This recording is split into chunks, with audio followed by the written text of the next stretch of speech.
Good evening. You're welcome to another edition of Import Export Platform, Facebook Live from Trading Press Trade Academy. My name is Dele Ayimibo, and we'll be continuing our conversation this evening on starting and managing export business, part 42. I've been talking about managing risk of open account trading, and I've highlighted about 6 points rather. I'll be rounding up tomorrow with the 7th point. But so far, I've talked about the usage of export credit insurance, the usage of bank payment obligation. I've also spoken about the usage of standby letter of credit. I've spoken about demand guarantee. Now, yesterday I spoke about sales representative. Today I'm discussing subsidiary, and tomorrow I'll be talking about sister company at destination.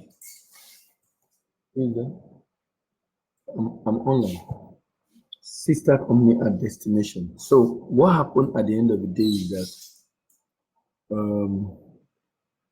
we'll have been able to have about 7 points to be able to about 7 points to be able to prevent the challenge that we often face with doing open account transaction, which is also called cash against document. Now, I started talking about the subsidiary in the morning, and I spoke about the fact that the subsidiary helps, that when you work with the subsidiary, it's going to be a direct export method.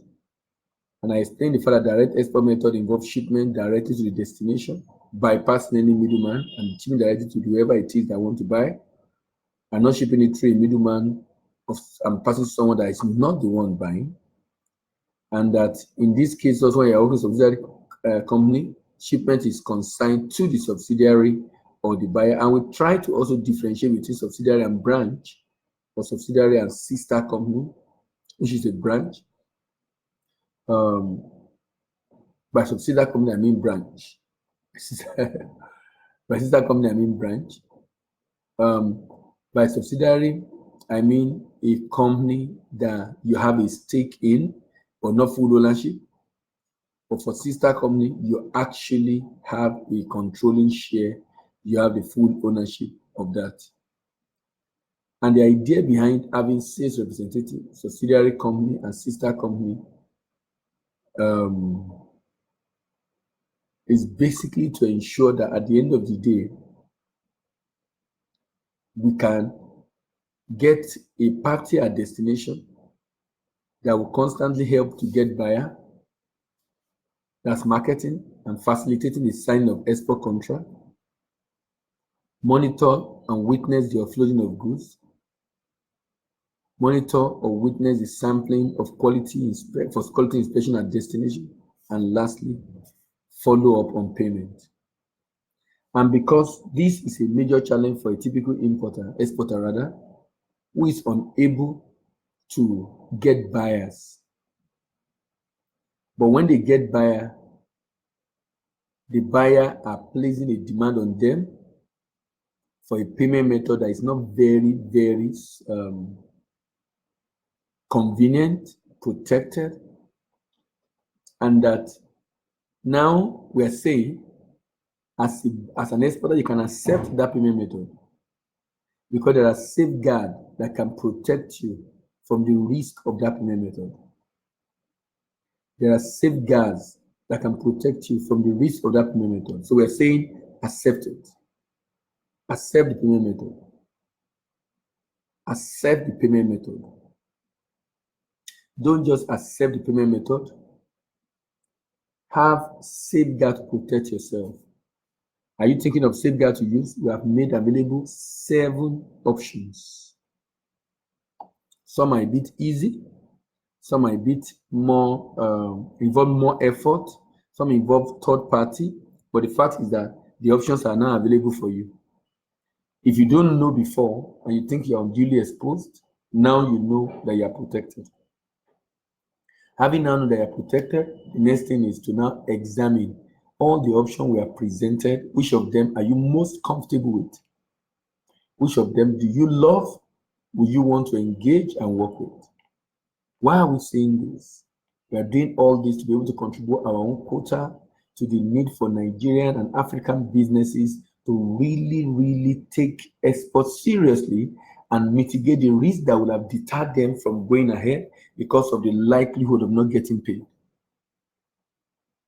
And that if major people, major countries, major traders in the world are engaging this payment method, we cannot shy away from it. We can't stay aloof. We can't say we're not going to use it. Why? Every other person is doing it. Every other person is using it. So why should we not? If you run away from it, if you shy away from it, we are basically saying we are not interested. We are basically saying we are not interested in trading with the world. And you know what? If we say we're not going to trade with the world, we are going to be the loser. When different countries around the world are forming alliances day to day, there are hundreds of agreements in the world, over 100 different agreements, some bilateral agreements, some multilateral agreements, some unilateral agreements. This unilateral agreement are in form of laws around the world. Now, with this agreement, we can't say we're not going to deal. If we say we're not going to deal, we will be shortchanging ourselves. In fact, we will be the biggest loser. Just the way we want to experience now with the African Continental Free Trade Agreement, like I've not signed. So because we will be the biggest loser, that's why we say, okay, can we begin to think of alternative way of helping companies in Africa to begin to see how to fix the open account challenges? So that when anybody throw at them cash against document, they won't say, no, I'm not interested, I'm not going to deal. And then edge themselves out of the $16 trillion market of the world. Edge themselves out of the $16 trillion market of the world. We can't do that. We can't do that. That will not, we can't do that. We can't even do it. It's not going to work for us. We have so much challenge and so much problem. You know, other countries that are bigger than Nigeria are growing at 5, 6, 7%. US, China, India growing at a higher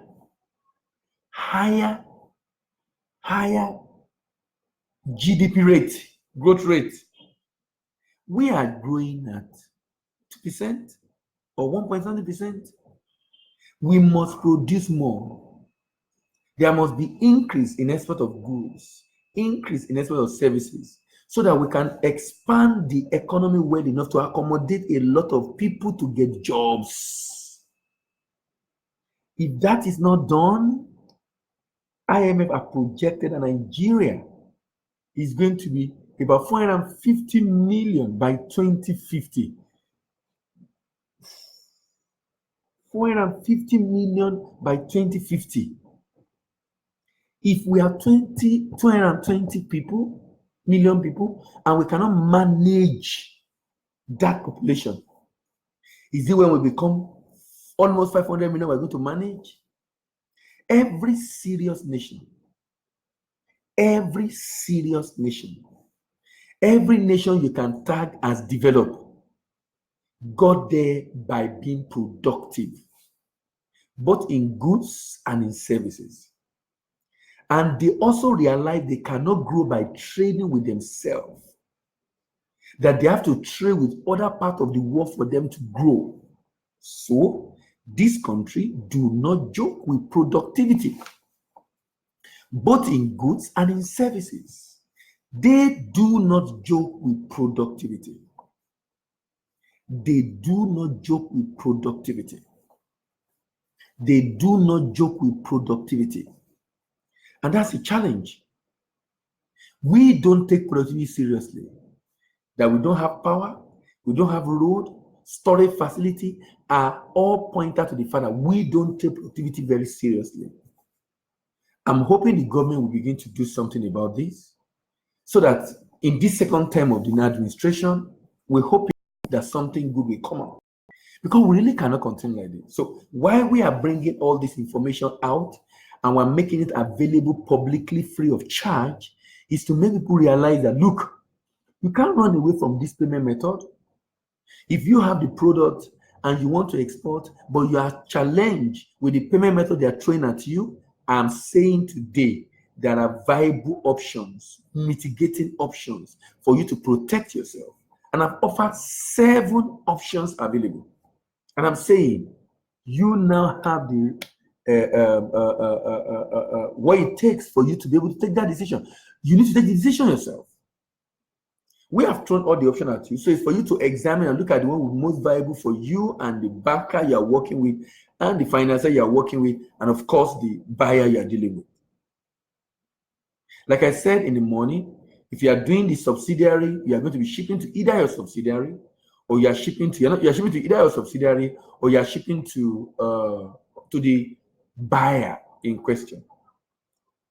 And we'll talk about payment method. That the objective of this option we're discussing is because you can use any payment method. So be it open account, or bill for collection, or advance payment, or letter of credit, anyone can be used. Meaning you can comfortably choose your open account, accept your open account if that's what the buyer is referring to you. But of course, there is a little more cost because of the fact that now you are setting up a subsidiary in partnership with someone at destination, in which you either have a controlling share but you do not fully own it, but at least you have an organization that can be committed to your cause. And the beauty of subsidiary over sales agent is that sales rep does not have loyalty. He can actually deal with someone else. But subsidiary, you can have an arrangement that subsidiary will not deal with someone else. Subsidiary can do other businesses, but will not deal with someone else on this, so that you can focus on your transaction and of course help you create some degree and level of monopoly to be able to ensure you have a good hold in the market, not to be creating competition for you. If I thought they're going to do other businesses, probably not the same kind of product to the same kind of buyer, but rather different product entirely for different kind of buyer entirely. So you have a little cost, which gives you some level of commitment. Document in this case is sent to the subsidiary company.